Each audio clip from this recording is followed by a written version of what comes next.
Present in this hall. I am Sridhar Srivastava, Joint Director NCERT. I am standing before you all in my capacity as a moderator to this panel discussion titled Capacity-Based, Competency-Based Assessment, a Roadmap for Competency-Based Assessment, PARAKH.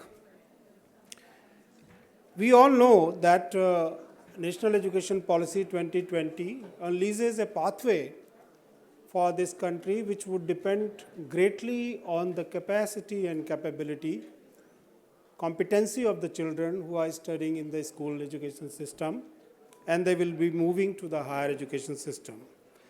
But at the same time, it will also depend a lot on the strength of the school ecosystem to provide them opportunity for holistic development. So in that realm, I am very happy to welcome you all. And the session today, which is exactly titled A Roadmap to Competency-Based Assessment PARAKH, here and I welcome you all to this session. We have a STEAM panel for the session today, and I request the members of the panel, starting with Dr. Kalsi ji, who will be chairing the session today. Dr. Kalsi, to please come onto the stage. Then we have Dr. T.G. Sitaram, Chairman AICTE, sir, kindly. And we have Sridhar Rajgopalan, co-founder EI. Sir, please come. And then we have Dr. Pratibha Kohli, Principal, Maharaja Agrasen Model School, Pitampura. And so we have the panel here, and I would be very quickly handing over the stage to Dr. Kalsi, but it is my duty to give a brief bio of Dr. Kalsi. Dr. Nirmaljeet Singh Kalsi, Chairperson of NCVET, National Council of Vocational Education and Training. By education, he is a BE and MTech with a PhD in ICT, and by profession, he is a 1984 batch Indian Administrative Service officer, and he has undergone many advanced management programs also at Harvard Kennedy School, and many executive programs also at IIM Ahmedabad, IIM Bangalore, and Lucknow.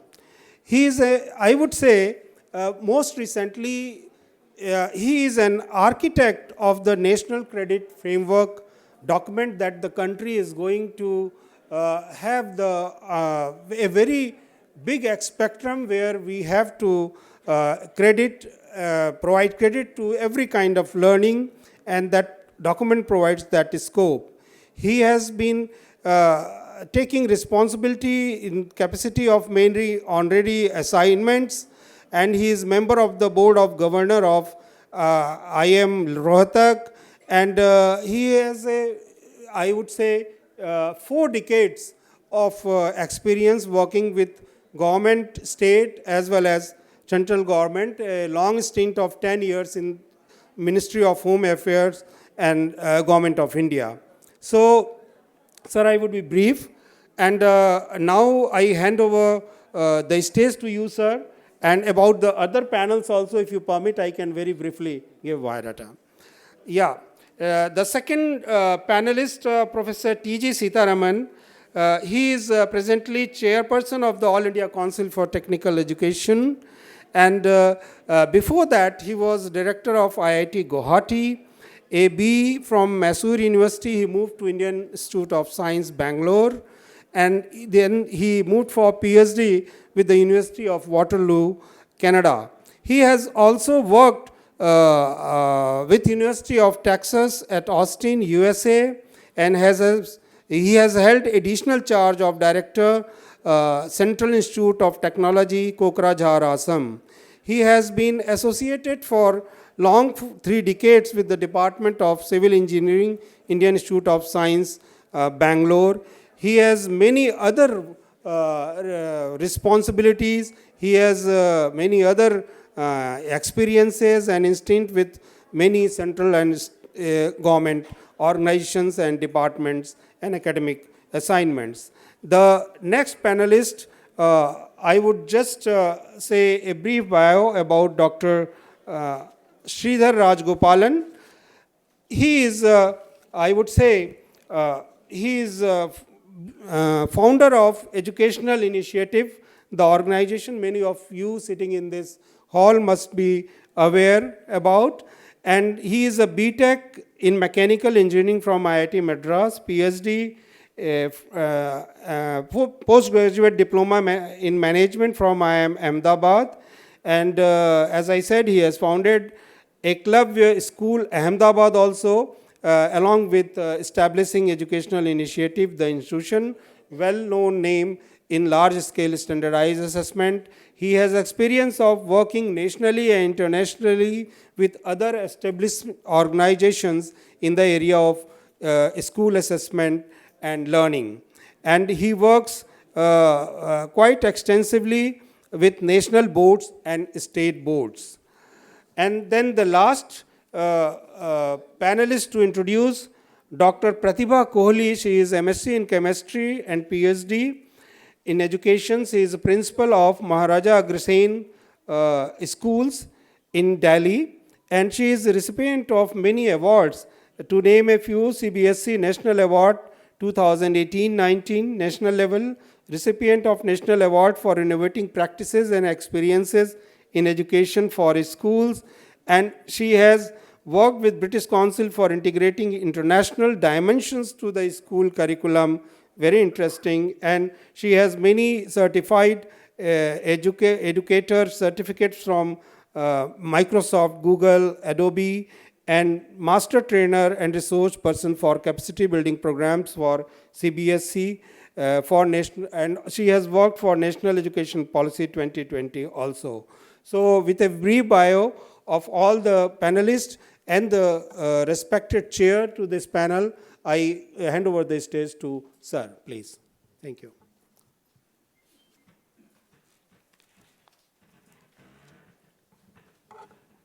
Thank you, Dr. Saab.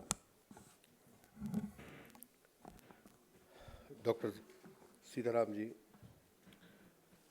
Sridhar ji, Dr. Pratibha Kohli ji, मेरे परम मित्र Sanjay Kumar ji, secretary education, मैं बहुत धन्यवादी हूँ आप आए, विपिन कुमार जी, निधि जी को भी देख पा रहा हूँ मैं। इस सेशन में will be discussing the competency based assessment, जो कि एनसीआरएफ के ज़रिए जिसको अभी और ज़्यादा प्रमोट किया जा रहा है। हालांकि पहले से स्कूल एजुकेशन में चल रही है, लेकिन एनईपी और एनसीआरएफ के आने के बाद ये और तेज़ हो गया है। तो ऐसा करेंगे कि पहले छोटी एक इंट्रोडक्टरी प्रेजेंटेशन है, जिसमें जो एनसीआरएफ से जो बेसिक कंसेप्ट्स हैं कॉम्पिटेंस बेस्ड असेसमेंट पर, उस पर बात करेंगे, फिर एक एक करके चर्चा करेंगे।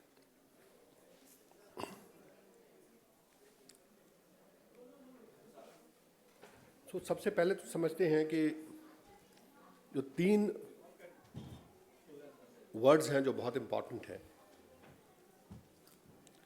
लर्निंग आउटकम्स, कॉम्पिटेंसी और कॉम्पिटेंसी बेस्ड असेसमेंट। जैसा आप सबको पता है कि एनईपी में ये टीचिंग से लफ्ज़ चेंज होके लर्निंग हो गया है, और अभी लर्निंग आउटकम्स के ऊपर हम बात करते हैं, सब्जेक्ट्स की बात नहीं करते। So learning outcome represent what a learner knows, understands and is able to do on completion of the learning process. Similarly, competency means the proven ability to use acquired knowledge, skills, or personal and social abilities. And competency-based assessment is an approach to evaluating an individual's knowledge, skills, abilities based on specific competencies or job requirements. तो अगर मैं competency based assessment में अगर मैं बात करूं, की components क्या हैं? Can you close the door please?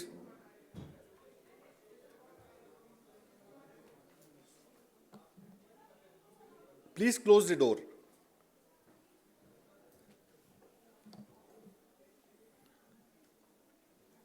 So identification of competencies इसका पहला स्तंभ है. Then development of learning outcomes and performance criteria. हम लोग परफॉर्मेंस क्राइटेरिया तक जाते हैं. लर्निंग आउटकम एक चीज़ है, लर्निंग आउटकम को जब फर्दर तोड़ते हैं तो परफॉर्मेंस क्राइटेरिया बनता है. And then designing assessment standard, strategy and tools. And finally independent, fair and reliable assessment and tech support governance for such assessment. तो इसके पहले कि हम आगे बात करें, मैं बेस डॉक्यूमेंट जो आपका नेशनल एजुकेशन पॉलिसी है उसमें से रेफरेंसेस लेना चाहूँगा कि shift towards competency based learning and education ये हो गया है. Alignment of assessment tools with the learning outcomes, capabilities and dispositions. दूसरा है aim of assessment from summative and primarily test rote memorization skill से अब रेगुलर फॉर्मेटिव कॉम्पिटेंसी बेस्ड जो learning के पर हो गया है. Similarly now we are testing higher order skills such as analysis, critical thinking and conceptual clarity. And the primary purpose of assessment is to enhance the learning. Now PARAKH as a standard setting body, इसका भी जिक्र है NEP में. National testing agency जो common aptitude test करती है या specialise common subject examinations करती है उसका जिक्र भी है. इसी तरह से जो continuing professional development of teachers की बात हो रही है, formative and adaptive assessment of learning outcomes, competency based learning and related pedagogies, ये टीचर्स के लिए भी ज़रूरी है जिसकी हम बात कर रहे हैं. फिर scientific assessment methods which have been designed to continuously improve learning and test the application of knowledge. Application of knowledge इसमें बहुत खास लफ्ज़ है जिसको नोट करना है. ये भी NEP का प्रावधान है. General education council to frame expected learning outcomes for higher education, जिसको कि ग्रेजुएट एप्टीट्यूड्स एट्रीब्यूट्स भी कहते हैं. इसमें एक इंटरनेशनल लेवल का लफ्ज़ भी है जिसको हम लेवल डिस्क्रिप्टर्स कहते हैं. हमने सारी जो नॉलेज, स्किल्स सबको 8 लेवल्स पे बांटा हुआ है और हर एक लेवल पर उसको क्या उसके एट्रीब्यूट्स चाहिए वो एट्रीब्यूट्स उसमें प्रॉपरली डिफाइंड है. और जो national higher education qualification framework to be in sync with the national skill qualification framework for integration of vocational education into higher education, इसका प्रावधान भी सीधा सीधा किया गया है. इसी तरह से SCRTs, certification of competencies of students और ऑनलाइन असेसमेंट एग्जामिनेशन की बात भी की है. Assessment frameworks encompassing design of competencies, portfolios, rubrics, standardize assessment and assessment analytics, ये सब जो है बेसिकली NEP से आ रहा है. और NEP डॉक्यूमेंट है जो भारत सरकार का, मैं कहूँगा एजुकेशन में इस समय सबसे उच्च कोटि का डॉक्यूमेंट है. अगर प्राइमरी डॉक्यूमेंट हमने रेफर करना हो तो वो NEP ही है. NEP से ही NCRF निकल के आया है, नेशनल क्रेडिट फ्रेमवर्क निकल के आया है.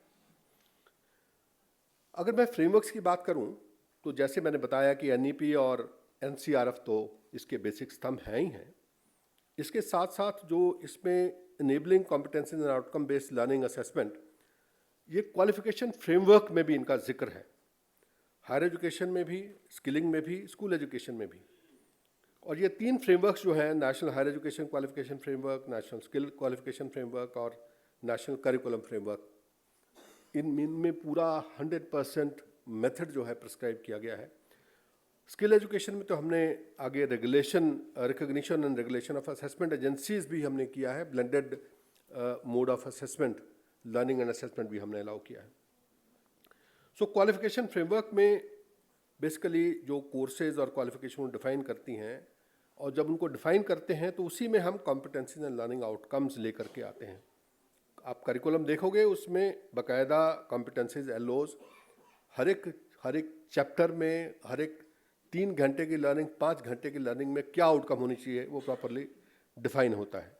Competency level based on objective descriptors, जिनको लेवल डिस्क्रिप्टर्स कह रहे हैं, असेसमेंट क्राइटेरिया क्या हो, परफॉर्मेंस क्राइटेरिया क्या हो, और facilitate mapping of learning outcomes for enabling national and international mobility of students. क्योंकि इंटरनेशनली जब हम दो बच्चों को कंपेयर करते हैं तो लर्निंग आउटकम से कंपेयर करते हैं, सब्जेक्ट से कंपेयर नहीं करते। और असेसमेंट टाइप है इसमें learning outcomes, performance criteria and competency based assessment. इसकी स्ट्रैटेजी मेथडोलॉजी की हम बात करते हैं, और इसमें टेक्नोलॉजी सपोर्ट की बात होती है। टेक्नोलॉजी सपोर्ट की मैं बात करूं तो टेक्नोलॉजी सपोर्ट जो है ये ऑलरेडी बहुत अच्छी तरह से वेल एस्टैब्लिश्ड है ग्लोबली। चाहे GRE GMAT की मैं बात करूं, आज आप घर से बैठ कर GRE GMAT ले सकते हैं, और थोड़ा भी अगर शक पड़ता है तो AI बेस्ड टूल्स हैं जो आपको डिस्क्वालीफाई कर देते हैं। आपको चिंता की ज़रूरत नहीं है, आपको सेंटर पे जाने की ज़रूरत नहीं है। सेम चीज़ हम लोगों ने अब CAT और CUET वगैरह में यहाँ इम्प्लीमेंट करनी शुरू की है। ऑलरेडी जो स्किल एजुकेशन में हम बिना असेसमेंट प्लेटफॉर्म के किसी भी असेसमेंट एजेंसी को ये परमिशन नहीं देते कि वो असेसमेंट कर पाए। और टेक्नोलॉजी है, उसके ज़रिए बहुत सारी चीज़ें हैं, ख़ास करके जो इंटीग्रिटी और प्रोसेस है पूरा कैप्चर होता है। वीडियो तक हम कैप्चर करते हैं अगर हम स्किल की असेसमेंट कर रहे हों, उसका बिहेवियर, उसकी बॉडी लैंग्वेज, उसका जेस्चर। बहुत सारी कंपनियां ऐसी हैं जो इंटरव्यू के दौरान ही आपको बता देती हैं कि ये कैंडिडेट अच्छा है, बुरा है, इसकी बॉडी लैंग्वेज कैसे थी। तो वो भी असेसमेंट का पार्ट है, सॉफ्ट स्किल्स के असेसमेंट का पार्ट है। प्रोसेस को ऑटोमेट कर दिया गया है। इसी तरह से इसमें एक तो स्पीड बढ़ जाती है, स्केल बेटर हो जाता है, कॉस्ट कम हो जाती है। और अभी बहुत सारे टूल्स एंड टेक्नोलॉजीज आ गए हैं जिनको हम लर्निंग के लिए भी इस्तेमाल करते हैं और असेसमेंट के लिए भी इस्तेमाल करते हैं, और ये सारे टूल्स हमको इसमें इंटीग्रेट करने हैं। अब मैं देखूं कि मुझे जो असेसमेंट करनी है वो किस किस्म की लर्निंग की करनी है, और हर किस्म की लर्निंग की असेसमेंट मैं कैसे कर पाऊंगा, उसका क्या बेसिक प्रावधान है NCRF में। तो लर्निंग किसी किस्म की हो, उस लर्निंग के क्रेडिट्स दिए जाने हैं, लेकिन उसकी सिर्फ 3 शर्तें हैं। पहली शर्त ये कि जो आप पढ़ा रहे हैं उसको प्रॉपरली आउटकम बेस्ड लर्निंग आपने डिफाइन करना, उसका आउटकम डिफाइन करनी है कि लर्निंग के बाद बच्चे को ये आना चाहिए, और इसका NCRF लेवल क्या है, लेवल 2 है, 3 है, 4 है, 5 है, लेवल डिस्क्रिप्टर के आधार पर। और फिर इसके कितने क्रेडिट्स उसको मिलेंगे वो नोटिफाई करने हैं हमने। इसके लिए असेसमेंट मेथडोलॉजी क्या होगी उसको नोटिफाई करना है। और उसके बाद जब बच्चा वो सारी स्किल प्रोसेस के थ्रू या एजुकेशन प्रोसेस के थ्रू गुजर जाएगा, तो उसकी असेसमेंट के बाद हम ये फैसला करेंगे कि इसने ये लर्निंग आउटकम सीखी या नहीं सीखी। अगर उसने सीखी तो वो असेसमेंट क्लियर होगी, नहीं सीखी तो उसको दोबारा सीखना पड़ सकता है। ऐसा प्रावधान किया गया है। तो यही जो चीज़ें हैं ये सोशल वर्क में भी लागू होती हैं। मैं छोटा सा एग्जाम्पल एक देना चाहूँगा। मान लीजिए वृक्षारोपण की बात हो रही है कि बच्चों को वृक्षारोपण में आपने इंटरेस्टेड करना है। आपने 5वीं क्लास के बच्चे को कहा कि भाई 10 वृक्ष जाके अपने गांव में लगा के आओ और उसको 1 साल तक उसकी देखरेख करो तो 2 क्रेडिट्स मिल जाएंगे। तो जाएगा, वृक्ष लगाएगा, उसकी फ़ोटो खींचेगा, वो एक डेजिग्नेटेड प्लेस पे अपलोड करेगा, वो जियो टैग्ड होगी। उसके बाद उसकी प्रोग्रेस जो है हर दूसरे महीने तीसरे महीने उसकी फ़ोटो अपलोड करेगा, और साल भर के बाद कि उसके वो वृक्ष जो हैं वो जिंदे हैं, ठीक हालत में हैं, वो लोकल अपने सरपंच से, अपने हेडमास्टर से या किसी भी विलेज के बुज़ुर्ग से सर्टिफिकेट ले लेगा, प्लस उसकी फ़ोटो अपलोड करेगा। काफ़ी है। तो ये असेसमेंट का पूरा प्रोसेस हो गया, उसकी लर्निंग हो गई, उसको आपने एनवायरमेंटल सस्टेनेबिलिटी में लेसन दे दिया, तो आप उसको 2 क्रेडिट दे सकते हैं। इसी तरह से आपने डिफाइन करना है कि आप किस किस चीज़ों के लिए क्रेडिट देंगे और इन क्रेडिट्स को आप कैसे डिफाइन करेंगे, कैसे इसकी मेथडोलॉजी डिफाइन करेंगे, ये सारी फ्लेक्सिबिलिटी आपके पास है। एनसीआरएफ के प्रोविजंस की बात करें, उसमें enabling competency based learning assessment जो हैं, उसमें हर तरह के प्रोविजंस उसमें विद्यमान हैं। अगर आप डॉक्यूमेंट को पढ़ें, डॉक्यूमेंट कुल मिला के 95 पेजेस का डॉक्यूमेंट है, और डॉक्यूमेंट में हर पेज पर आपको अपने बहुत सारे सवालों के जवाब मिलेंगे। कॉम्पिटेंसी बेस्ड लर्निंग है, allows to be prescribed for all academics and vocational programs हैं। कॉम्पिटेंसी लेवल्स को आपको डिफाइन करना है हर प्रोग्राम के लिए, मैंने जैसे बताया। असेसमेंट जो है क्रेडिटाइजेशन के लिए मैंडेटरी है, बिना असेसमेंट के आप क्रेडिट्स नहीं दे सकते। और लर्निंग आउटकम बेस्ड असेसमेंट करनी है, creditization of all types of learning होनी है, जैसा मैंने पिछली स्लाइड में बताया। और क्रेडिटाइजेशन ऑफ एक्सपीरियंशियल लर्निंग भी होनी है। अगर मैं एक इंटर्नशिप का प्रोजेक्ट कर रहा हूँ, तो उसमें भी मुझे प्रोजेक्ट शुरू करने से पहले डिफाइन करना है कि ये 2 महीने की इंटर्नशिप के बाद इसकी लर्निंग आउटकम क्या होगी, और उस आउटकम को मैंने टेस्ट करना है। अगर मैं टेस्ट नहीं कर रहा तो मैं उसको क्रेडिट्स नहीं दे सकता। इसी तरह से रिकॉग्निशन ऑफ प्रायर लर्निंग है, ये भी बेसिकली असेसमेंट का ही एक तरीका है। ऑन डिमांड असेसमेंट है, बच्चा जो है वो सीबीएसई में एक सब्जेक्ट में फेल हो गया, आपने उसको कंपार्टमेंट अलाउ कर दी, 2 सब्जेक्ट में फेल हो गया, आपने उसको साल रिपीट करा दिया। अभी एनसीआरएफ कहता है कि नहीं, आप उसको 3 क्रेडिट्स के 3 सब्जेक्ट्स के क्रेडिट्स दे दो। वो अगर अगले साल पेयर होना चाहता तो 2 सब्जेक्ट में होए, और उसको क्यों ना एग्जामिनेशन ऑन डिमांड दिया जाए। तो एग्जामिनेशन ऑन डिमांड का प्रोविजन भी होना चाहिए। अभी तो जीआरई जीमेट आप जब चाहो विद इन ए वीक आप डेट ले सकते हो, लोग नेक्स्ट डे की डेट लेकर के एग्जामिनेशन देते हैं। तो क्या एग्जामिनेशन ऑन डिमांड टेक्नोलॉजी लेकर के आएंगे तो वो संभव हो पाएगा, लेकिन अभी लॉजिस्टिक्स इतने ज़्यादा हैं सीबीएसई और दूसरे बोर्ड्स के कि उनमें ये संभव नहीं हो पाता, बट अल्टीमेटली इसको करना ही पड़ेगा। फिर NCRF क्रेडिटाइजेज learning in any mode, चाहे ऑफलाइन है, चाहे ऑनलाइन है, चाहे ब्लेंडेड है। और कॉम्पिटेंसी मैपिंग जो है वो बहुत ज़रूरी है। Outcome based special assessment for competitions, hackathon है, ओलंपियाड्स है। अब हैकाथॉन करके 3rd ईयर के बच्चे को कंपनियां उठा लेती हैं, उठा के जॉब दे देती हैं। तो वो क्या टेस्ट करते हैं? वो टेस्ट करती हैं कि जो लर्निंग आउटकम हमें चाहिए क्या इसके पास है। अगर है उसका तरीका भी मुझे बनाना पड़ेगा। ओलंपियाड्स में एक बच्चा है, 10वीं का बच्चा है, वो बीएससी के मैथ्स के सम सॉल्व कर सकता है, तो क्यों ना उसको मैं एक असेसमेंट का वो तरीका बना करके उसको मुझे अलाउ करूं कि भाई आप मैथ्स हायर स्टैंडर्ड की पढ़ सकते हो। इसी तरह से अगर मैं असेसमेंट की टाइप्स की बात करूं, डिटेल में नहीं जाऊंगा इसमें मैं। डायग्नोस्टिक असेसमेंट है, फॉर्मेटिव असेसमेंट्स है, ये बहुत ज़्यादा अब प्रचलित है। समेटिव असेसमेंट जो हम पहले भी करते आ रहे थे। इप्सैटिव असेसमेंट है, जो हम खुद के ही बच्चे की परफॉर्मेंस उसकी खुद की परफॉर्मेंस से कंपेयर करते हैं। नॉर्म रेफरेंस है, जिसमें हम एक स्टैटिस्टिकल ग्रुप ले करके उससे कंपेयर करते हैं। फिर क्राइटेरिया बेस्ड असेसमेंट है, जिसमें हम एक क्राइटेरिया के अगेंस्ट उसको असेस करते हैं। Peer to peer randomize assessment है। इंडस्ट्री वैलिडेटेड असेसमेंट्स हैं। फिर एआई बेस्ड असेसमेंट्स हैं। सेल्फ असेसमेंट्स हैं, बच्चों को ये भी अलाउ कर सकते हैं कि खुद अपनी परफॉर्मेंस चेक करें। रिकॉग्निशन ऑफ प्रायर लर्निंग जैसे मैंने बात की है, वो अभी तो गेम बेस्ड असेसमेंट्स आ गई हैं कि आपने बच्चे की साइकोलॉजिकल प्रोफाइल भी देखनी है, तो आप बच्चे को सिर्फ एक गेम खेलने देते हैं अपने आईपैड पर, वो आधा घंटा गेम खेलता है, उससे सारे डेटा पॉइंट्स इकट्ठे हो जाते हैं। At the end of half an hour you can say with quite a good assurance कि ये बच्चे के पर्सनालिटी ट्रेट्स क्या है।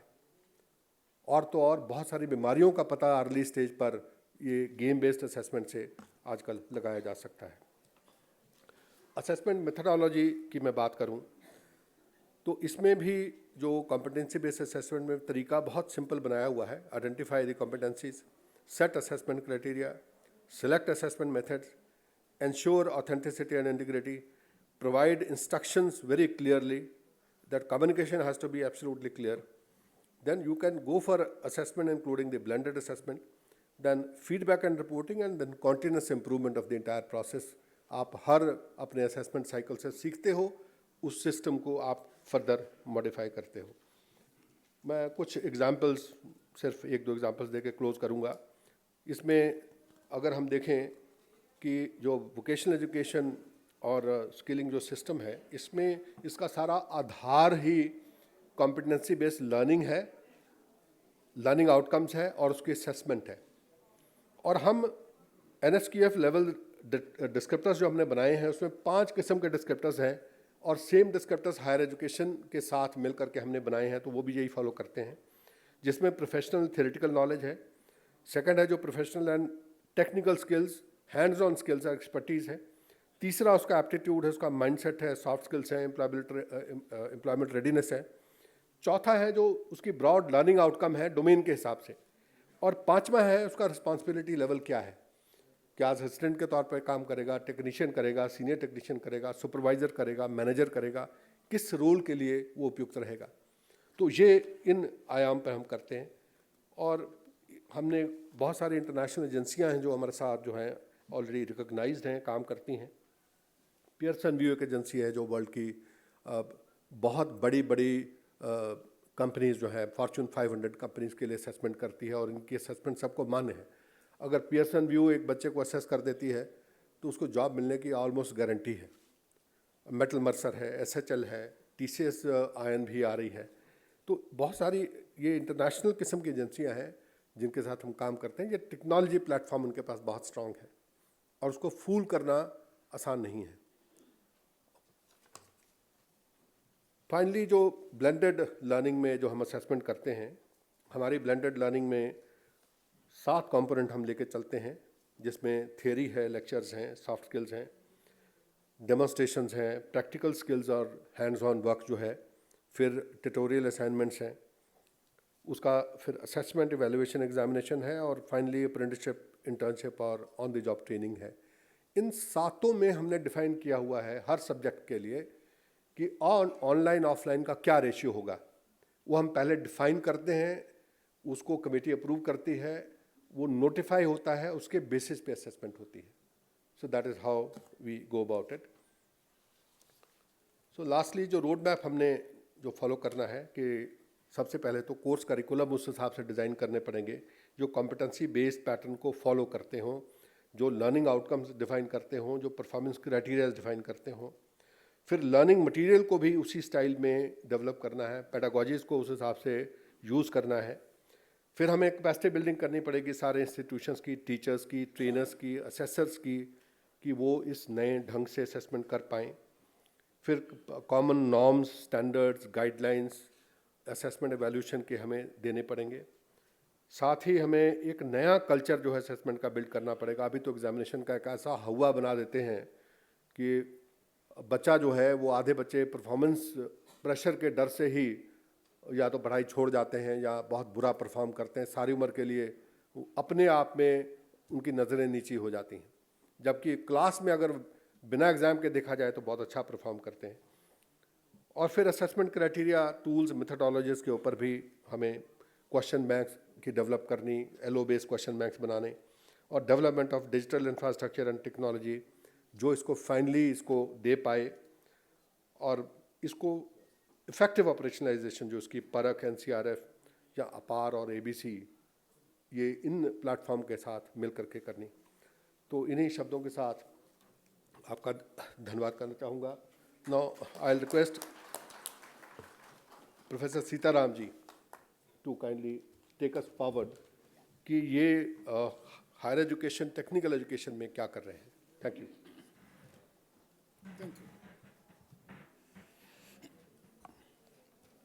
Namaskar. Thank you, Dr. Kalsi ji, and all the distinguished panel, and all the distinguished people who are assembled here. Dr. Kalsi ji has made an excellent presentation on the student learning assessments. So PARAKH is one such tool. Let me explain the words itself: performance assessment, review, and analysis of knowledge for holistic development. Friends, as I told you, the assessment is very critical, but at the end of the day, we need to evaluate the learning outcomes of any person, whatever he is, whether he is a vocational student or is a regular student in the institution. And I'm going to focus more on the higher education. What we have done. Basically, Kalsi ji ka last slide, last but one slide on roadmap. I think what we have done at AICT, All India Council for Technical Education, I'm going to emphasize it. So this assessment has to change now because of the way we do assessment, at least in higher education, has to change. Because ChatGPT has come. So if you ask a student to write a code, you will just submit it what ChatGPT does to you. So we need to also train our teachers how to frame or how to carry out the assessment. So it's become so important today to assess the students' outcome. So we need to also look at it here, the competency based of any subject or a course in the framework, what Dr. Kalsi ji highlighted to all of us. Whether it is a mastery of competence, a meaningful types of assessment, individual support for students. I will come back to that. Individual support, why it is very essential, because all of them are not at the same level. Creation and application of the knowledge is also need to be taught to the student. So this individual support for students is very critical because that means we need to give them continuous assessment. That means multiple times assessment should be there. And Kalsi ji said demand assessment. Student should be able to also demand that I am ready now. Give me an assessment. That's the way we need to move in the assessments in the education system. So this continuous assessment whenever we ask for a assessment or a multiple times when you give an assessment like GMAT or GRE, there must be a continuous feedback also from the instructors. So the instructor also keep engaging the learner so that he learns at the end of the day. I'll just give you my own experience. As a professor at Indian Institute of Science last 35 years, see, nobody has asked us, this is the curriculum you need to teach. We frame, see, you may not be knowing this, at Indian Institute of Science, we means as an individual professor, I frame my course curriculum myself, I evaluate myself, and I will give the result myself. Nobody questions us, not even our Senate. Okay? So this is the way we have actually last 35 years. But that is a different ballgame because hardly I never taught a class more than 20. So it was easier for me to do everything myself. Okay?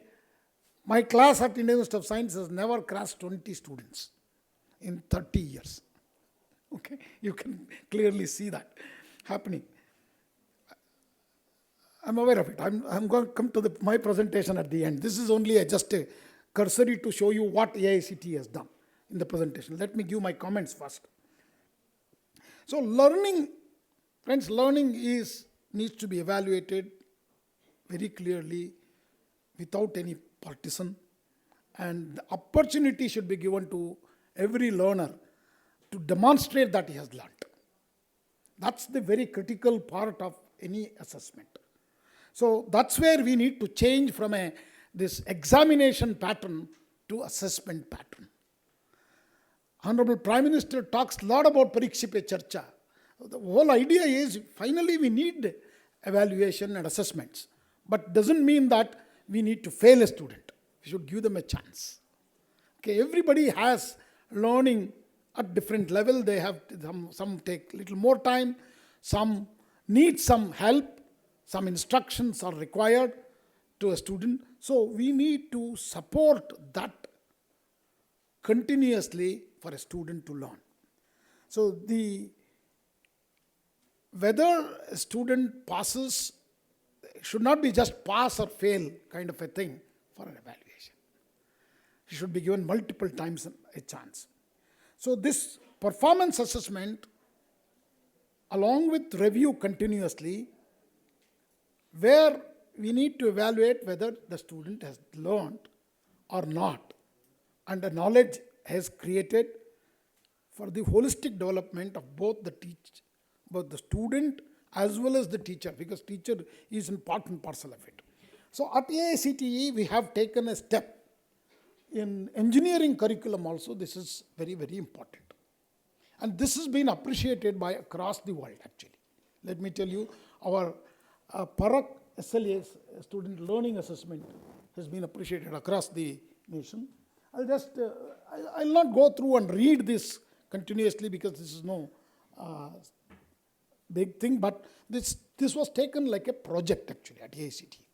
We started initially as a project, and as I told you, that this is exactly the roadmap what Kalsiji has put down. We have executed it already with large number of people participating, students, teachers participating, and there is an example now in front of you to see how this kind of assessment tools can be developed, which could be deployed for evaluating our students. So the background is the PARAKH portal was launched only in the 7th January of 2022 by Honorable Secretary, Higher Education, Sanjay Murthy. And then assessment of students and faculty members in all AICTE institutions and management, both in engineering, management, computer applications, all in emerging areas, we have carried out both UG and PG and diploma level. So far, 1.3 lakhs, about 1.3 lakhs questions have been framed for these different courses and subjects. And we have involved more than 1,000 professionals and experts for development of these question banks. It has to be completely capture that entire course outcomes, and then periodic updation of questions.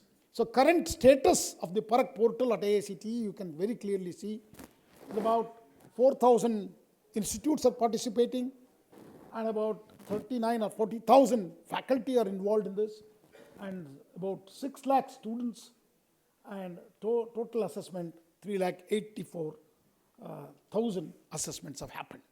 So what did we learn, and what are the disciplines we have covered?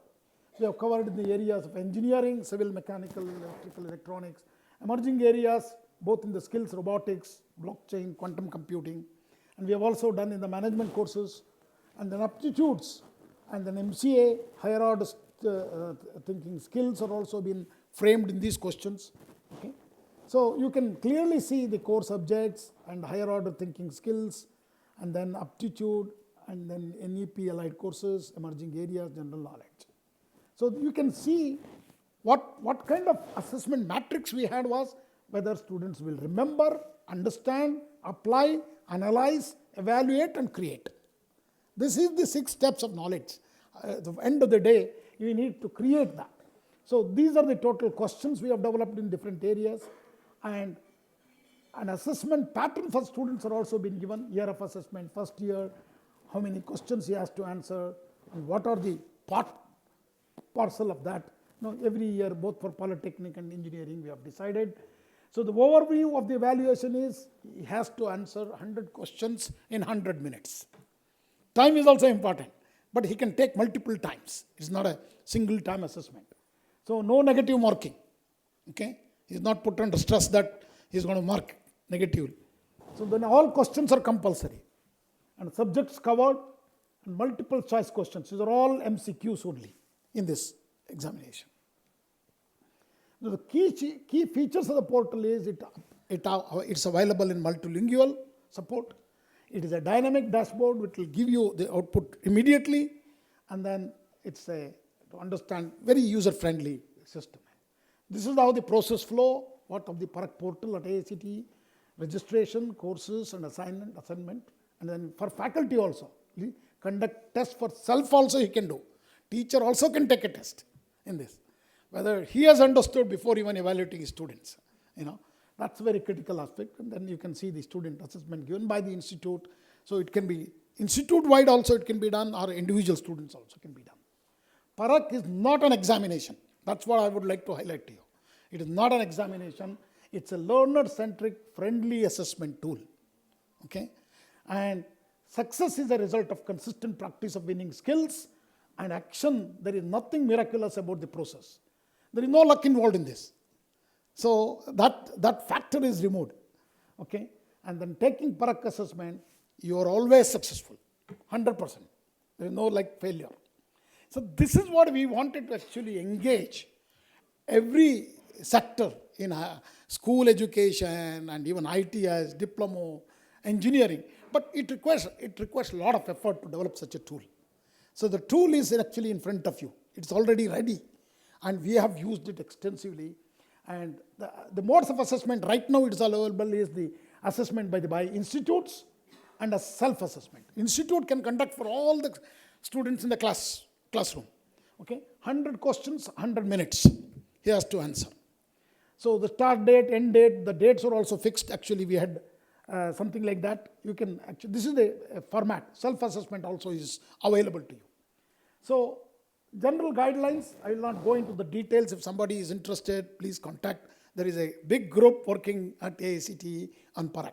Okay, and also I would like to tell you, this time World Bank has chosen also AICTE has to extend this work for a large number of students across the country.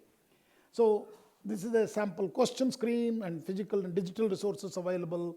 And this is the AICTE student learning assessment project. Some of the sheets when you log in, that's what it comes. Our future plan is to upgrade the question bank 5 lakhs by 2024, and then restructure the subjects and topics by drawing an expert from related domain, and include biotechnology, chemical engineering, and other popular branches of engineering. And then window to assess the knowledge acquired in emerging areas, and extending PARAKH to hotel management, because we also, as we call as a regulator, but I don't like that word regulator. We want to be a facilitator. All India Council for Technical Education, even though by the Act of Parliament, we are the regulator, but I always feel that we should be a facilitator in both achieving, giving permissions, as well as, making students learn. So that's where our focus is on. Last but not the slide, the outcomes. So we are looking at basically what is the outcome of the student. Where is a comprehensive analysis of the students, identification and gaps in learning, regular assessment reports are given to the students. I just wanted to give you an example. For example, if a student is a mechanical engineer, for every subject, what did he learn? That also comes out of this evaluation. It is not just, that overall, what he has understood in mechanical engineering. And also multiple times he can take, that means he can improve himself. So this is what enables the policymakers to evaluate the global competitiveness of our students. So we are actually discussing and thinking at AICTE, why cannot be, this can be an example as a sort of an exit exam for all the engineering students, so that you can, mobility of student, particularly the international mobility, is a big question. Okay, so is now the National Board of Accreditation has to accredit their institutions and programs. Then only our students are employable. If you remember 2018, there was an issue. All, UAE actually said engineers of Indian institutions are not accredited. So we will send them back. Okay, that was the serious issue.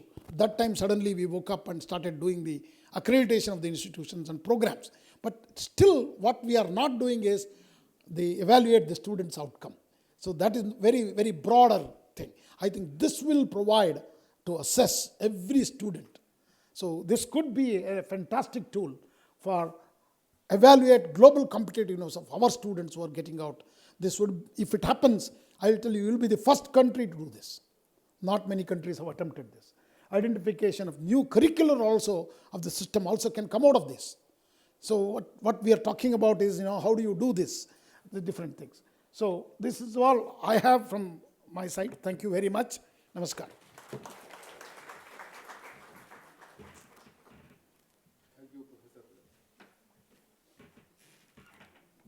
Thank you professor Sitaram ji.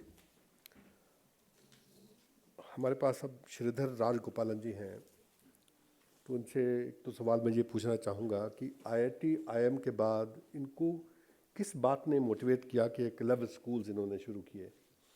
Then I'll also request him to share his thoughts on this subject. Thank you.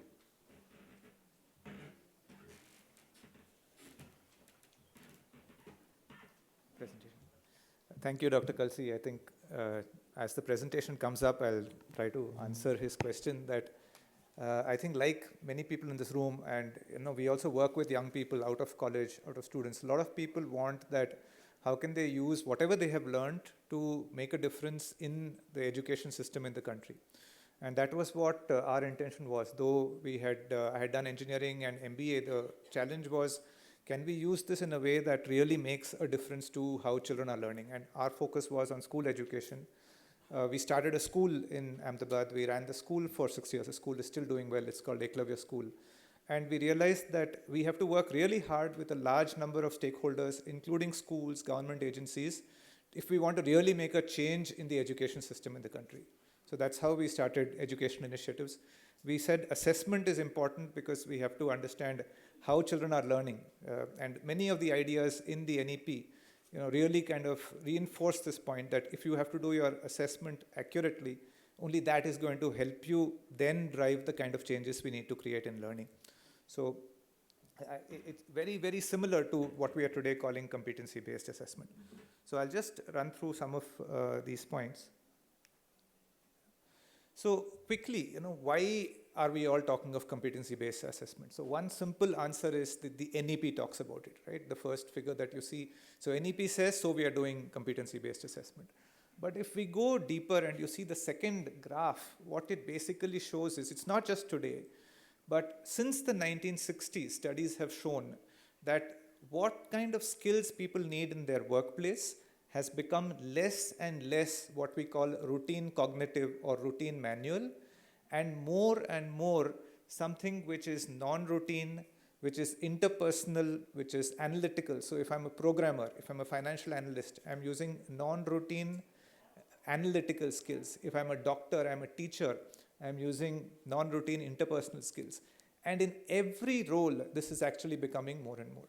But what is our system basically training us for? It is routine cognitive skills. So this is the reason why we have to move to competency-based assessment. This was always true, and today AI has further accelerated this trend, further made this an urgency, but also an opportunity. The kind of, if in case we were stuck in the cognitive routine work, the kind of work we do, the kind of things like how many people want to be just drivers, but yet, roles like that occupy a lot of people for their lives. But with these tools, with these skills, people can also lead fuller lives, which means higher standards of living. So from both ways, competency-based learning is what prepares us for the future. Now, I'm going to talk about school education. That is the focus. When we say competency-based learning, if I'm talking of skills, vocational or higher education, here you have to develop a skill and demonstrate it. If I'm a carpenter, I have to do carpentry, demonstrate that I have the skill. But what if I'm learning maths in class 5? What if I'm doing geography in class 6? So here we find that competency-based assessment basically means questions that check for your understanding and that get you to think. If you see an assessment or you observe a class, try and see whether the child is thinking or the child is basically just absorbing or getting information.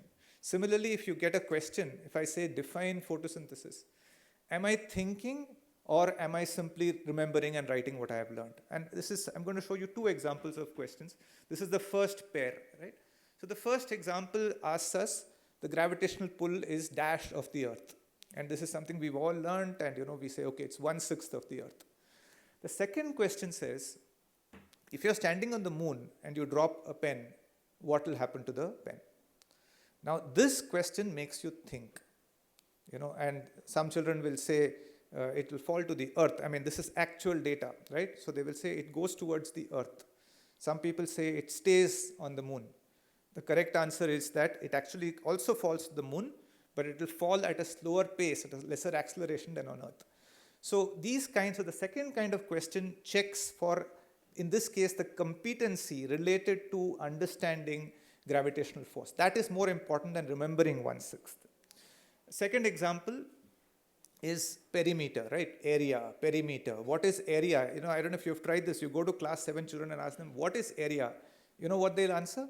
They'll say length into breadth. Now, obviously, that does not mean anything, right? What if I'm talking about an area of some other kind of... In the same way, in this question, if you ask, what is the perimeter of this rectangle? They all know that they have to use this formula, and 78% of children answer this correctly. This could be class 6 or so. On the other side, you have what looks like an easier question. It only asks you which of these shapes have perimeters. So it's basically saying, do you understand what a perimeter is? And you find that a lot of children don't understand a perimeter, but they are able to answer the first question. And they have various misconceptions. So they don't know that the shape has to be a closed shape. The third shape is not a closed shape. Or they think that only if I know the formula, only if there are straight edges, and we talk to children, so they tell you this thing. They say the second shape does not have a perimeter because the lines are not straight. So these are again examples of, has the child actually understood, or are they only repeating? Now in the past that was enough, but in the future understanding is going to be the important thing. And this is the kind of change that's happening in assessments as a whole. What you're seeing on the top, on the left side, is the kind of questions we ask normally. So in every topic, whether it is maths, whether it is writing a letter, whether it is in science, there are standard kind of questions, and we train our children on that and we make them answer that in the question. What is shown on the right side is a sample of a question in an international assessment. This is from PISA, but whether it's the IB or a TIMSS paper, they will have a lot of questions like this.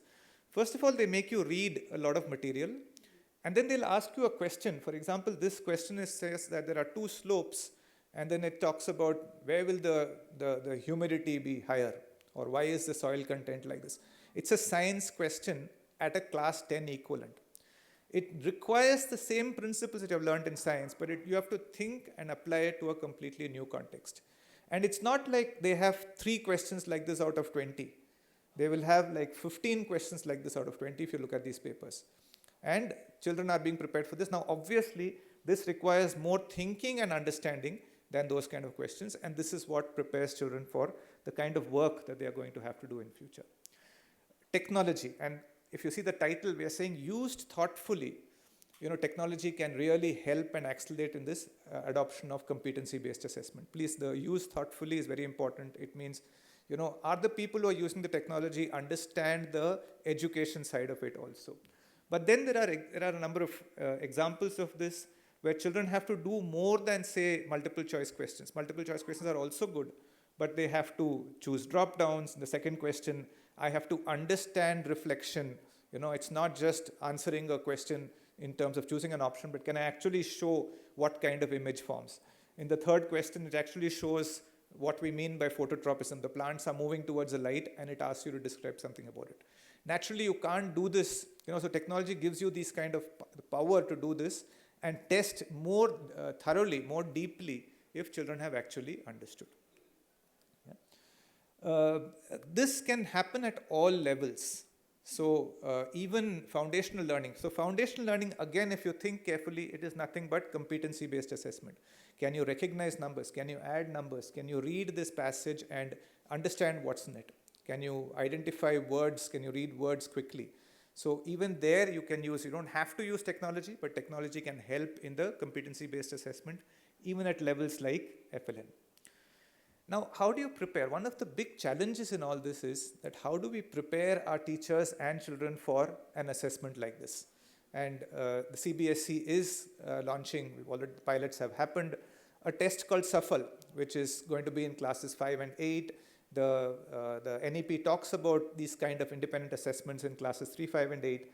So these assessments also are competency-based assessments done on the computer, where children are being assessed, but the process of it obviously shows teachers examples of this. So if a teacher is seeing all this, they will teach in this way that children develop these competencies. So that, and SAFAL is what we call a low stakes test.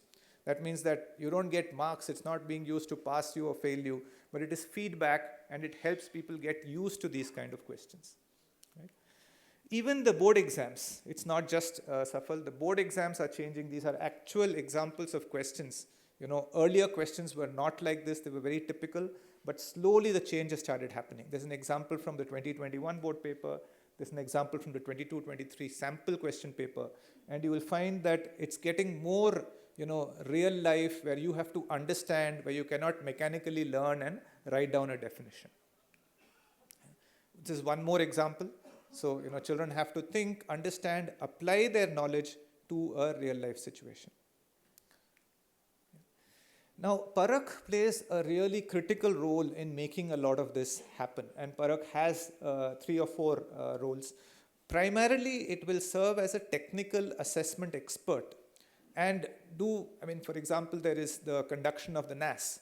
There is also the standardization across boards, ensuring that boards are kind of following something which is comparable across each other.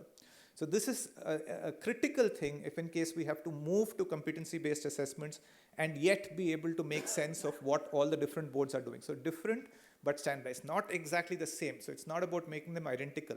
The differences will be there, but in a way that they are comparable. And if I say 78% or 95%, it means the same or means something similar across different boards.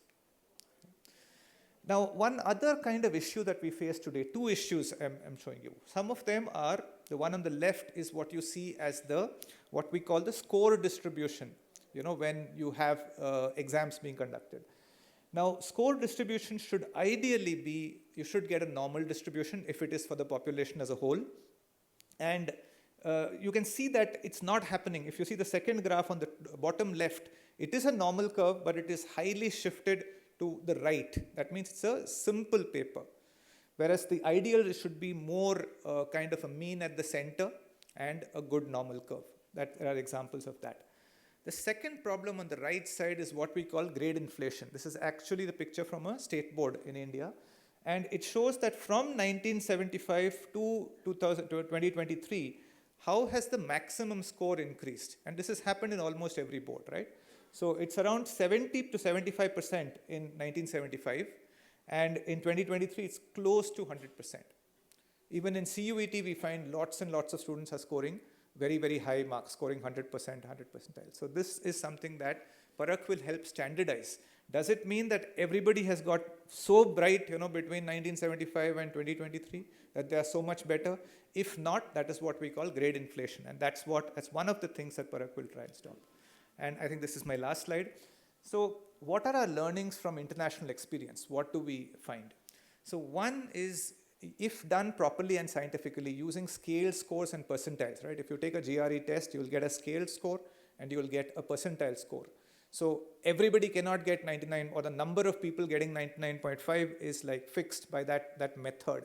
So that is one thing. The second thing that some countries do is having independent assessments through empaneled agencies. This serves 2 purposes. One is that you get independent pictures, right? But second, these agencies now help build capacity in a large system like ours, right? So if you have a large number of schools, teachers, so these agencies are now responsible for not only telling them, okay, this is where you stand, but then giving feedback on how to improve it, in some cases training. So capacity in the system as a whole gets built. And third, and very, very important, parent advocacy and reaching out. Because if we do all these good ideas and parents don't understand and they say, the marks, 3 mark kam hue, this is not acceptable. It's very, very common. And then the whole initiative gets pushed back. So we have to, but if you explain to parents why this is important and why it doesn't matter if you get 3 marks less, everybody is getting it in a more scientific way, then they will also support it. So those are some of the opportunities. Yeah, this is just a summary of the points, but thank you. I will close with this.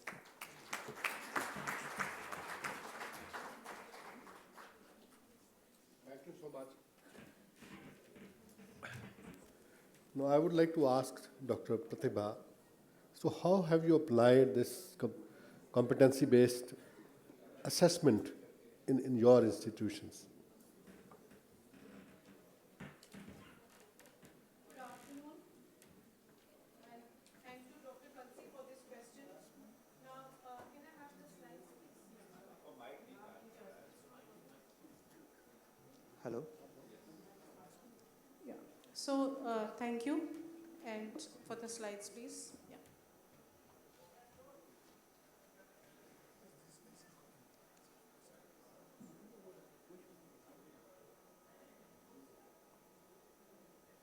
Yeah, so I'm from a CBSE school, and we've started with competency-based education in our school.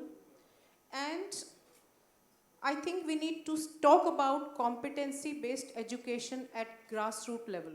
It's very important that we talk of competencies among children in schools, and only then, when they reach the higher education, we can really know how the assessments can be structured better. So I'm just taking a very simple example. We've all seen questions on profit and loss in maths in class 8th or so.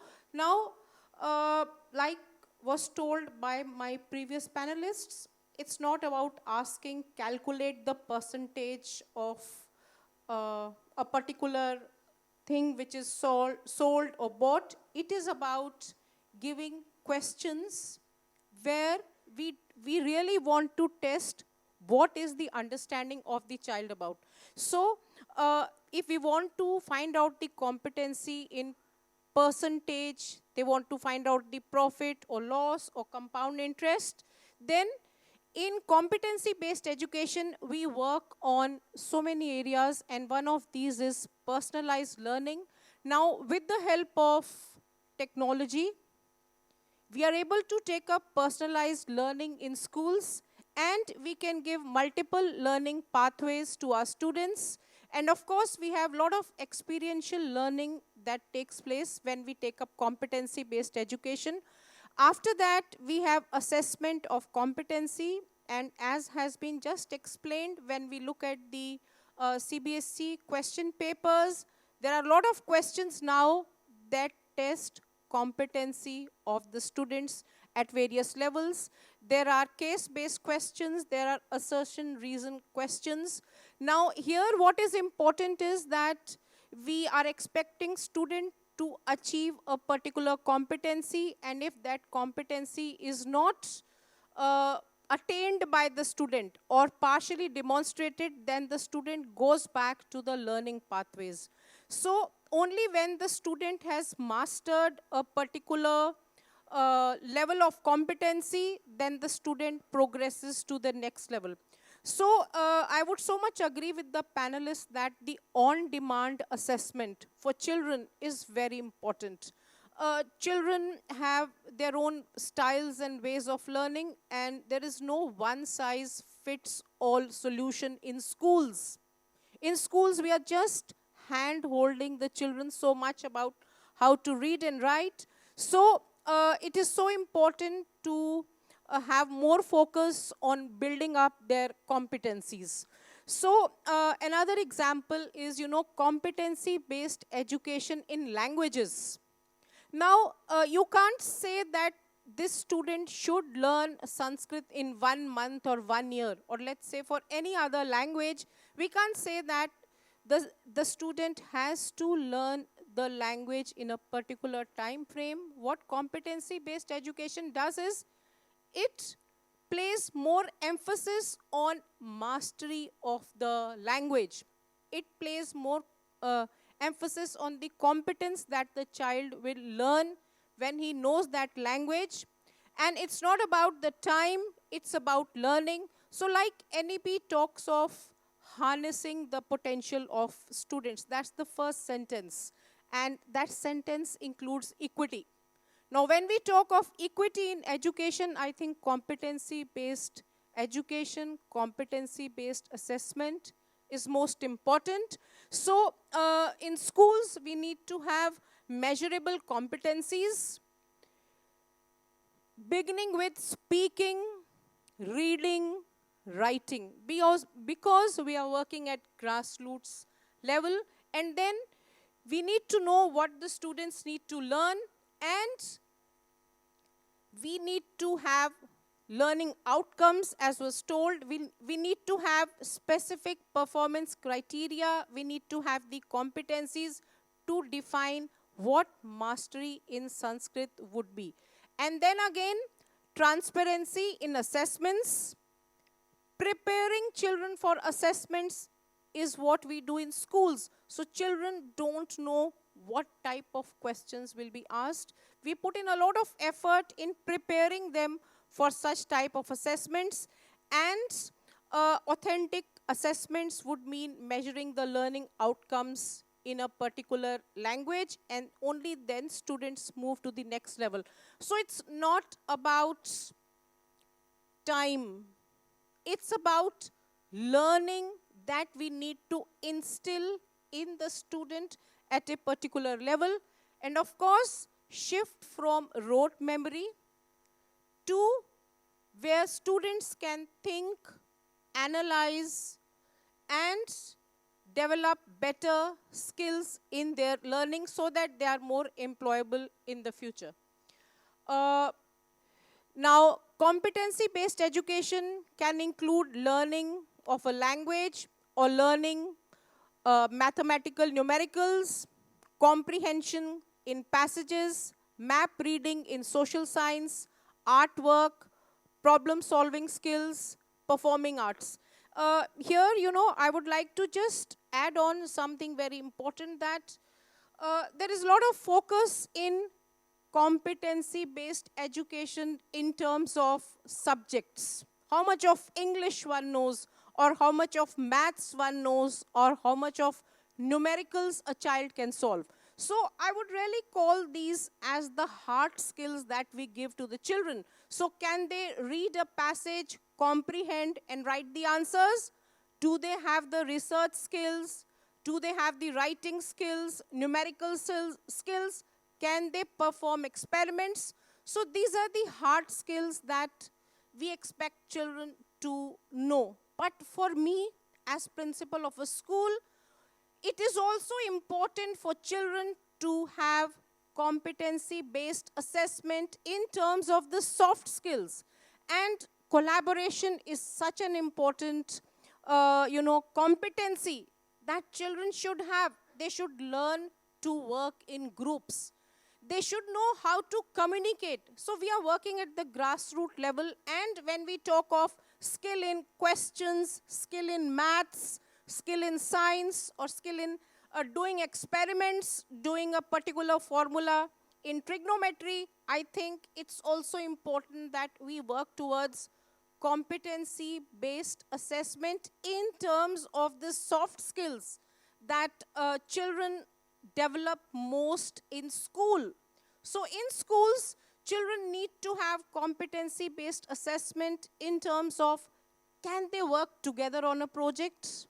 How to work in groups?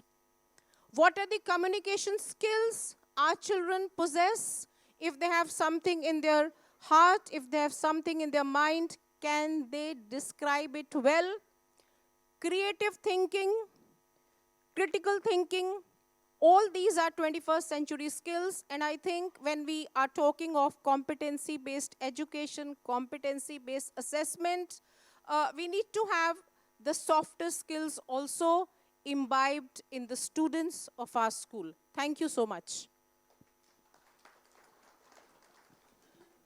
Thank you, Dr. Kohli. Now the floor is open for any questions. Questions from anyone? Yes, please.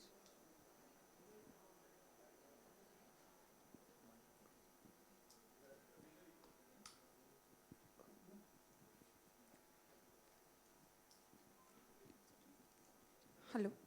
Good afternoon, everyone. I'm Vandana.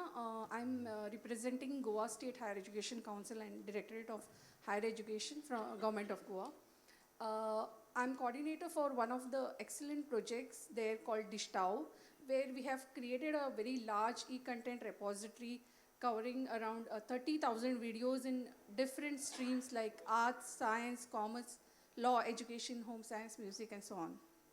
Excellent. We have developed this e-content with videos and other 4 quadrants like SWAM and other worldwide standards. However, we do not have any interactive assessment. We have self-assessment where the questions are put up by the faculty, but there is no interaction where students can try out and they are judged based on that. So I have 2 queries actually. One, is there any possibility that the PARAKH system, which is already there with such a huge repository of questions, is it possible to integrate into system like ours? Because that's what is missing from Absolutely, this is absolutely possible, but you'll have to make that content available to everyone. Okay, okay. And my second query is, again, since you all are all since AICT is doing it and it's mostly engineering, of course I can see many overlaps like chemistry, physics, we can, take the questions for those particular courses. Is there any chance of coming up, like PARAKH being expanded to courses other than technical? That's my second question. बिल्कुल कर सकते हैं, कोई दिक्कत नहीं है, आप लेके आइए, ये कॉमन प्लेटफॉर्म ही है, सब इंटीग्रेट हो जाएंगे, स्कूल का AICTE के साथ इंटीग्रेट होगा, UGC के साथ होगा, एंड टेक्निकल एजुकेशन का, स्किल का, सबके प्लेटफॉर्म्स हैं, and they all will be available to everyone else. Thank you, sir. That's the basic idea. Thank you so much. हाँ जी, बताएं. Good afternoon, sir. Yeah. I'm Minal Vani from D.Y. Patil Vidyapit, Pune. So I appreciate, and it is the need of time that rather than the students sit and study for 2 nights and giving an examination on paper and getting a passing and grade, this competency based is really appreciable. But my opinion is like at the same time, we are assessing the student, there is a hardcore need for training to the faculty members also. Because that is a need. Otherwise, the entire system, which is actually for a positive Absolutely, thing, yeah. capacity building is extremely important. Yeah, that And I that think. is why whenever we design any qualification Yes. in NCVT, we design a corresponding TOA, Yes. training of assessor, and TOT, training of teachers. Yeah, yes, sir. Yes, sir. These That are is- also being offered as a qualification. Yeah, that is So, needed. yeah, Yes. yeah. Same thing is happening in school education as well as higher education and technical education. Okay, sir. Thank you. And also, just like ma'am told, there's a need. Sir already mentioned courses like biotechnology and design and applied arts also. These question banks and shall be implemented. That's a request. Thank you. हाँ जी. Sir नमस्कार, मैं उत्तर प्रदेश से हूँ, माध्यमिक शिक्षा परिषद के लिए मैं जो बोर्ड सेकेंडरी एजुकेशन बोर्ड है उससे उसको रिप्रेजेंट कर रहा हूँ. मैं भी वहीं से हूँ. हाँ sir, thank you. Sir board level पर सभी बोर्ड्स जैसा बताया गया, सभी बोर्ड अलग अलग अपने हिसाब से और जो NEP के रिकमेंडेशन से उनको लागू कर रहे हैं, बट अपने हिसाब से मैं अंडरलाइन कर रहा हूँ. तो मेरी चिंता है और जानकारी भी चाह रहा था कि क्या कोई टाइमलाइन है जिसके अंतर्गत हम लोगों को ये सब चेंजेस कर लेने हैं, और क्या कोई किसका स्टैंडर्ड होना चाहिए. सभी बोर्ड एक लाइन पर बैठ करके ये विचार करें, जो अभी एक स्पीकर ने कहा भी था कि सबके असेसमेंट से ये पता चले कि 75% पाने वाला बच्चा एक्चुअली सभी बोर्ड पर एक ही लाइन में है 75% पे. तो इसके लिए कोई स्टैंडर्ड है, नहीं तो सभी बोर्ड अपने अपने हिसाब से कर रहे होंगे और तो कन्फ्यूज़न की स्टेज शायद बन रही है. देखिए, जहाँ तक तो AICTE का सवाल है, एक नेशनल जो करिकुलर फ्रेमवर्क इनकी तरफ से जारी होता है, तो इनका तो स्टैंडर्ड है ऑलरेडी. मॉडल करिकुलम एक जारी होता है, लोग उसी के ऊपर नीचे करके पढ़ाते हैं. इसी तरह से UGC में भी, हालांकि सारे universities they are free to have their own curriculum, but मोटा मोटी वो एक कॉमन सा करिकुलम फ्रेमवर्क करते हैं, फॉलो करते हैं. कुछ जो बहुत अच्छी हैं वो बहुत अलग करते हैं. स्किल एजुकेशन में बिल्कुल स्टैंडर्डाइज है क्रॉस द नेशन, क्योंकि इसमें क्या है कि जो सर्टिफिकेट है वो नेशनल लेवल पे जारी होता है. तो जो असेसमेंट एजेंसियां हैं उनको भी पहले जो आउटकम बेस्ड असेसमेंट के क्वेश्चंस बना करके अप्रूव कराने पड़ते हैं, और फिर वो जाते हैं जो क्वेश्चन बैंक है. अगर 6,600 क्वालिफिकेशन जैसे अगर आज की डेट में अगर स्किल एजुकेशन में है, तो हर एक में 500 से 800 क्वेश्चन हर सब्जेक्ट के ऊपर उसको बनाने पड़ेंगे, और ये उसको ज़्यादा से ज़्यादा 6 महीने यूज़ कर सकता है, उसके बाद उसको बदलना पड़ेगा. सेम क्वेश्चंस रिपीट नहीं हो सकते. लेकिन स्कूल एजुकेशन की ये प्रॉब्लम है कि स्कूल एजुकेशन, चूँकि स्कूल जो है, वो एजुकेशन जो है वो स्टेट सब्जेक्ट है, तो हर स्टेट कहता है कि जो मुझे खुद पता है मैंने क्या करना है. तो आउटकम बेस्ड ठीक है, उसका एक मोटा जो उसका मापदंड ज़रूर बनाया जाना चाहिए, बनाया जा रहा है, बनाया जा चुका है, वो आपको अवेलेबल हो जाएगा. लेकिन उसके नीचे जो काम करना है वो आपको खुद ही करना पड़ेगा. हालांकि जो बाकी लोग काम कर रहे हैं, अगर उनके साथ बैठ के आप काम करना चाहें तो आप बहुत जगह ऐसा कर पाएंगे कि उनके साथ क्वेश्चन बैंक एक्सचेंज करके और काफ़ी अपनी मेहनत बचा पाएंगे. आप अपने क्वेश्चन उनको दीजिए, उनके क्वेश्चन लीजिए, तो ये स्टेट टू स्टेट जो है आपको कोलैबोरेशन जो है ये भी बहुत ज़रूरी इसमें रहेगा. If anybody wants to add something. So the preparation of these question banks is really a big challenge. That's where we made very detailed exercise, because we need to sit together, discuss, evaluate the competency. That's very, very important. And each course is different. So please note now in engineering, every semester I have to do for the whole 4 years. It's a big, big challenge. I think Dr. Sridhar has just showed you some examples, excellent examples, how to frame these questions. That's the real challenge. I think that's where, we need to, academicians, we need to come together, discuss, come up with these banks. So then once that is there, I think exchanging them also with the other, boards and other places are also will be very, very important. नहीं, जो उत्तर प्रदेश माध्यमिक शिक्षा board के आपने पूछा था कि अभी 2 चीज़ें हो रही हैं. एक तो सीबीएसई के अपने कुछ गोल्स हैं कि कॉम्पिटेंसी बेस्ड असेसमेंट बढ़ेंगे, इतने परसेंटेज तक हो जाएंगे अगले कुछ सालों में. वो एक क्लियरली डिफाइंड टाइमलाइन है.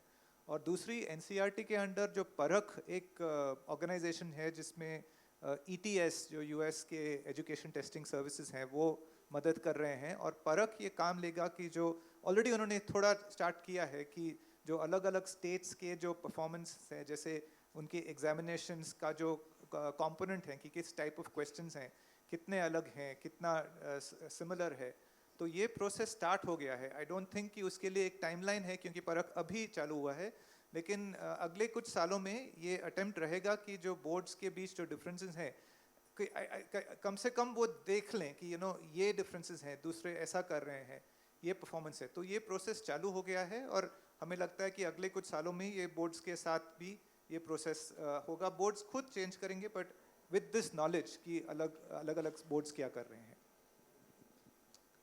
हाँ जी जी जी बताएं.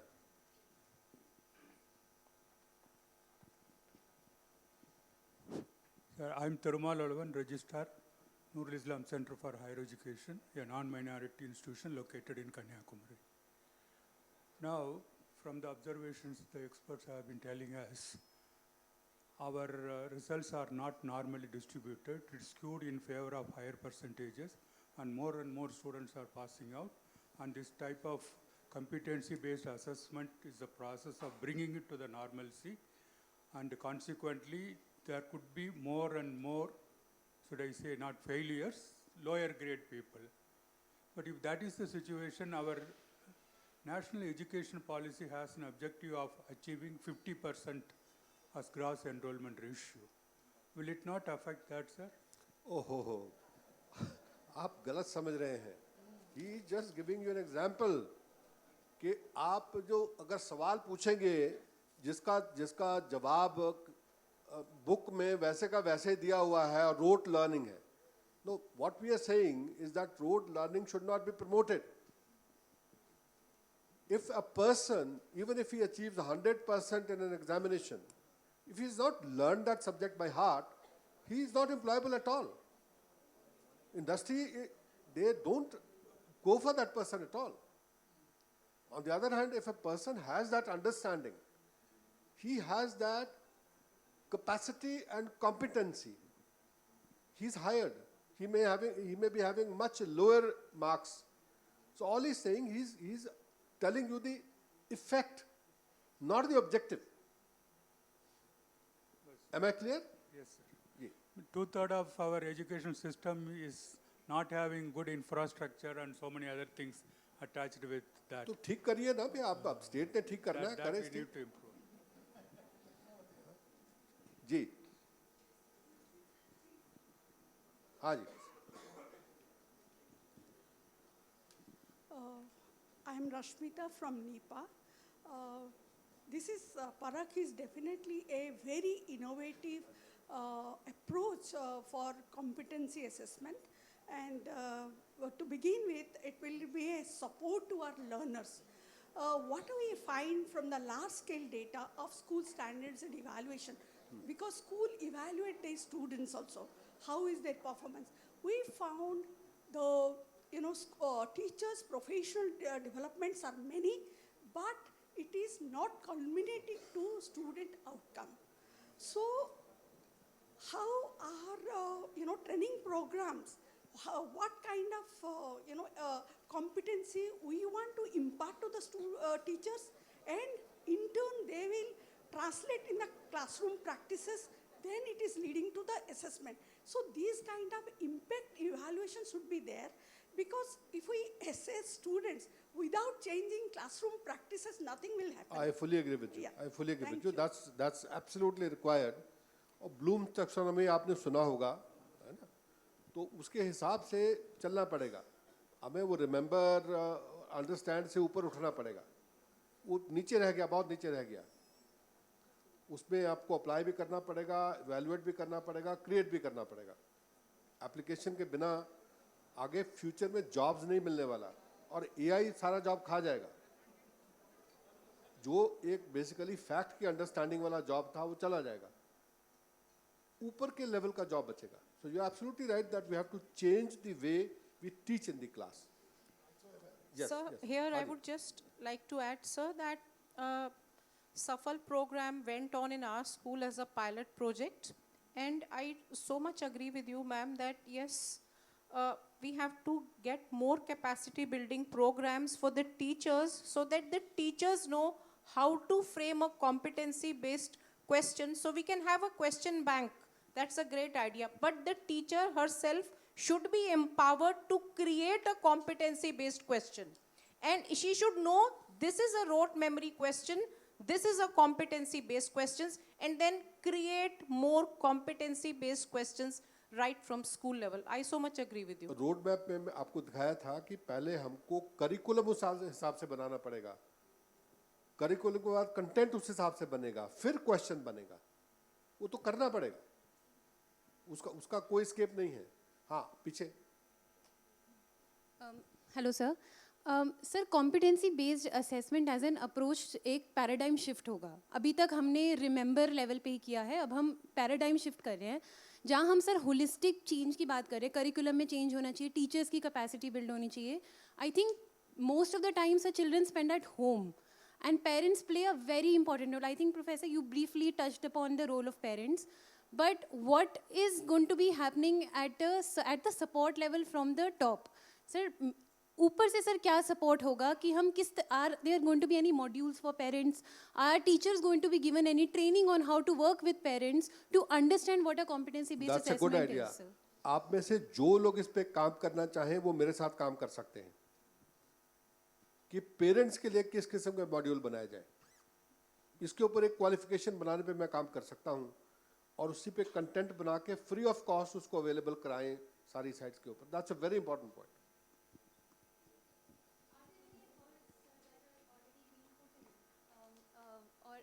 Are there any states, sir, that are already working on it? Maybe cross-learning and some of these things can also be explored, sir. वो तो गूगल पे हाथ चलाइए, थोड़ा सा पता लग जाएगा. Sir, I can add one or two points. हाँ जी. Yeah, I was just adding ki, she mentioned about other states, but there are many lessons from other countries, for example. So one of the things is explaining, like, why are we doing competency-based learning? Now, we are doing a lot of this with teachers, and I feel uska effect ho raha hai. Teachers samajh rahe hain that change is being accepted. Lekin we are not yet doing it for parents. One more example I'll give you, not related to competency-based assessment, but like we are changing the age of admission to class 1 from 5 to 6. So very little of, this is an opportunity for us to explain to parents, to do that kind of advocacy. So this needs to be done. There are a number of, one example is videos, right? So you have videos explaining, sometimes a series of videos, competency-based learning or this kind of an age. So that is the kind of thing that is possible to do. It's not yet happening in a large way, but I think that is the opportunity and that is the way to go. Thank you. Any other question?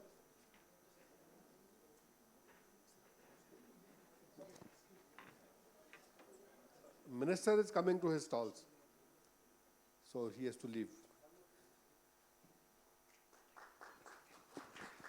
Thank you.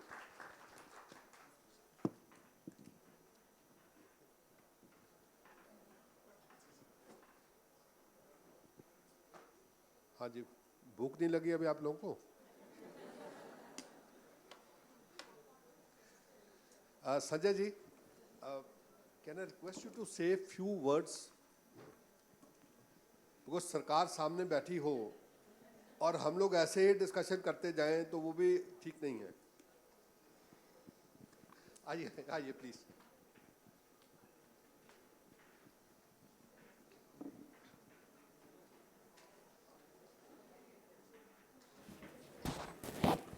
Sir ये आपने धर्म संकट में डाल दिया है.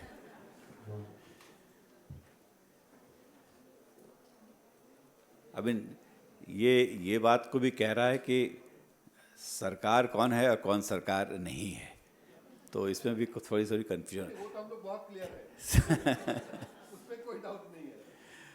नहीं sir, I thank you so much for giving me an opportunity to speak.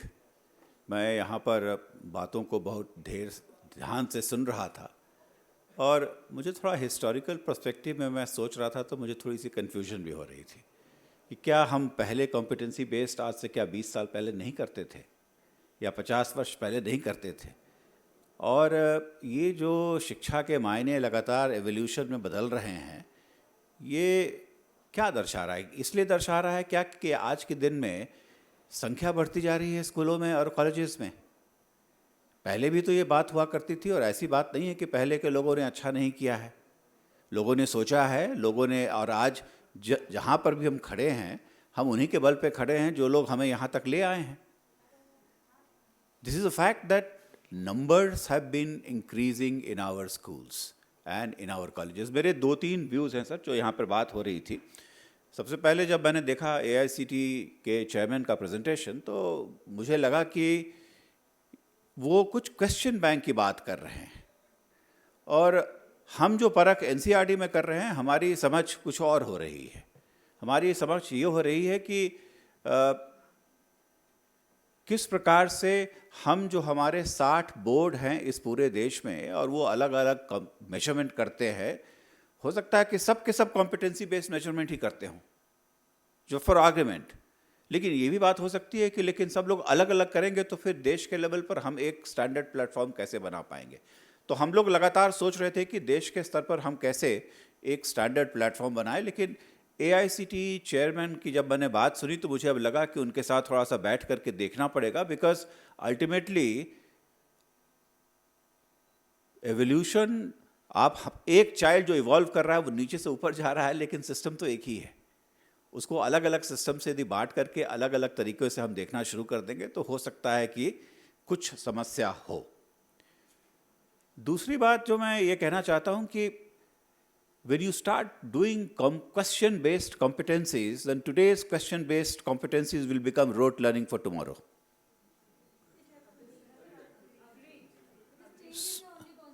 और आप कितना चेंज करते रहेंगे. तो ये भी एक सोचने की बात है, क्योंकि अभी मैं और हमारे जो एडिशनल सेक्रेटरी हैं विपिन, हम लोग बैठ करके यही चर्चा कर रहे थे कि इस देश में यदि कॉम्पिटेंसी बेस्ड की बात करें तो GAE और JEE एडवांस से तो कोई ज़्यादा महत्वपूर्ण टेस्ट नहीं है. तो मैं सोच रहा था कि कितने लोग ऐसा है जो JEE एडवांस्ड क्लियर करके IITs में चले आते हैं और उनमें वाकई कॉम्पिटेंसी है क्या? बताइए आप लोग. So what is happening? और मैं क्लासरूम में अच्छे तरीके से पढ़ाने का कोई विकल्प नहीं है और उसको हम लोग दूसरे तरीके से कंसेप्चुअली बिल्ड करने की अंडरस्टैंडिंग कर रहे हैं कि कैसे हम क्लासरूम में बेहतर हम पढ़ा सके. मैं लोगों से कहता हूं कि जब परख नहीं था, निष्ठा नहीं थी, कुछ भी नहीं था, तो फिर भी मैं पढ़ करके ठीक ठाक निकल गया. आई वेंट टू स्कूल और मैं क्लास में बैठा और मेरे शिक्षकों ने मुझको पढ़ाया और I did a reasonably good job. I don't think I did a fantastic job because I could have done better. लेकिन आज क्या चीज़ें क्या बदल रही हैं हमारे स्कूल में कि हम इतने ढेर सारे मल्टीफेरियस कॉन्सेप्ट्स को ला रहे हैं. कहीं ना कहीं इससे कुछ कन्फ्यूजन भी बढ़ रहा है, क्योंकि लग रहा है कि पेडागॉजी चेंज कर रहा है. हाँ, टेक्नोलॉजी आ गई है. जिस तरीके से हम शिक्षा को ग्रहण करते हैं उसके माध्यम में भी बदलाव आ रहा है और मैं समझता हूँ कि चीज़ें इतनी आसान भी नहीं है. मुश्किल तो ज़रूर है, लेकिन मैं सिर्फ इतना ही कहना चाहता हूँ कि बढ़िया टीचर हो और बच्चे के साथ उसका इंटरपर्सनल स्किल्स अच्छा हो। कोई एक शिक्षक एक बच्चे के साथ वर्ष में यदि 220 दिन बिताता है तो वो उसके परिवार से भी बेहतर संबंधी बन जाता है। और ये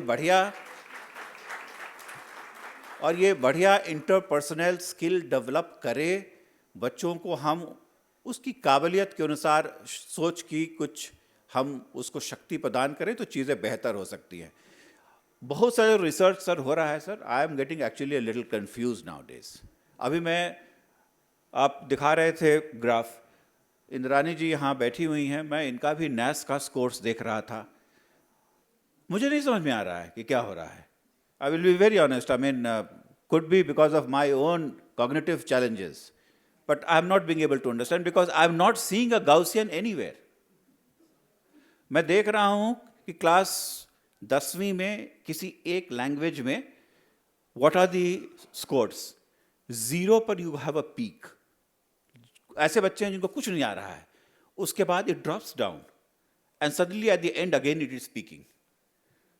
So what is happening, I don't quite understand. अभी की जो प्रेजेंटेशन में एक बात कही जा रही थी कि टेक्नोलॉजी बेस्ड असेसमेंट होगा, तो जब टेक्नोलॉजी बेस्ड असेसमेंट होगा मैं बैठ करके कंप्यूटर पे कुछ करूँगा, कोई मैनिपुलेट नहीं कर सकता उसको कि क्या कुछ कॉम्पिटेंसी लाया जा सकता है, because at the base of it there is an algorithm, और वो एल्गोरिथम क्या कुछ कर रहा है।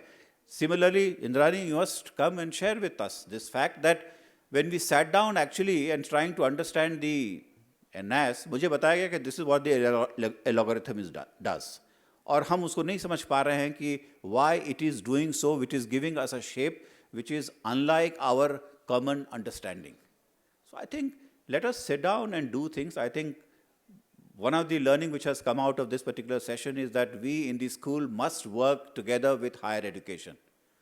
और knowledge तो divisible नहीं है, और एक साथ काम करने की हमें ज़रूरत है. तो ये जो परख AICTE कर रहा है और परख विपिन जो हम लोग करने जा रहे हैं, आई थिंक थोड़ा बैठ करके हम लोग को देखना पड़ेगा कि हम एक थोड़ा सा सिनर्जी डेवलप करें. और समझ तो बहुत ही आवश्यक है, लेकिन कितना कुछ समझ एक पेडागॉजी के माध्यम से लाया जा सकता है, आई थिंक कभी हम लोग बैठ करके इस बात पर भी हम लोग को चर्चा करनी चाहिए.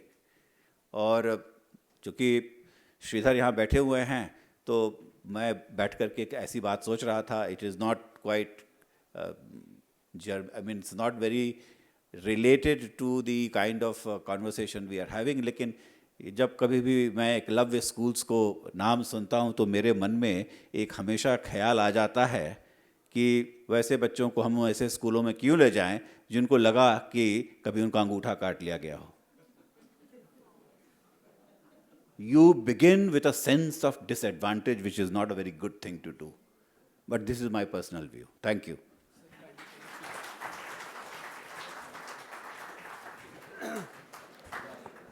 Thank you, sir. Thank you, Chair.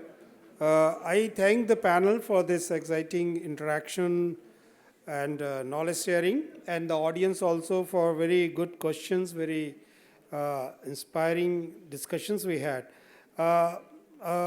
There would be a facilitation round, and may I request Sri Vipin Kumar Ji, Additional Secretary, Ministry of Education, to come on a stage and kindly facilitate Sir, Secretary Sir, as a special speaker. नहीं sir sir नहीं नहीं sir नहीं sir.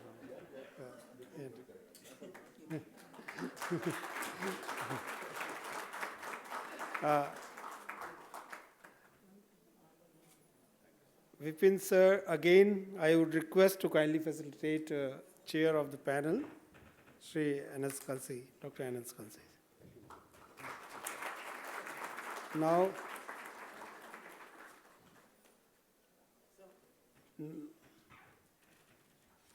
thank you, sir. Now I would request Mrs. Amarpreet Duggal, Madam, Joint Secretary, Ministry of Education, to please come on stage and facilitate Dr. Sridhar Rajgopalan.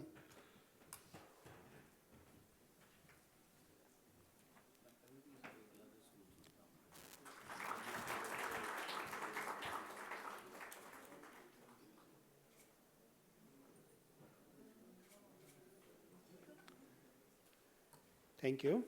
Now I request Shri Rahul Pachauri ji, Deputy Secretary, Ministry of Education, to come on stage and facilitate Mrs.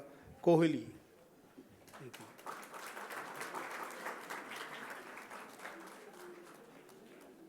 So now thank you one and all here, and the session ends here. Thank you.